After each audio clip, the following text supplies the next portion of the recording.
You ask Tiger to solve. This deals with linear equations with one unknown.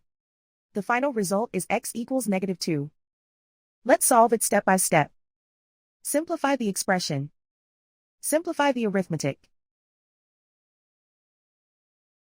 Group all x terms on the left side of the equation. Add 2x to both sides. Group like terms. Simplify the arithmetic. Group like terms. Simplify the arithmetic. Group all constants on the right side of the equation. Subtract 6 from both sides.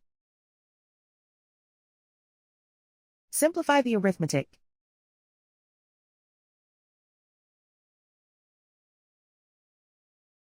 Isolate the x. Divide both sides by -2. Cancel out the negatives. Simplify the fraction.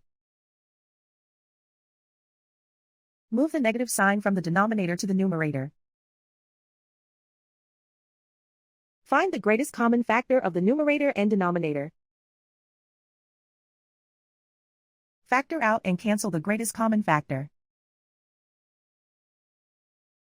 And so the final result is x equals -2.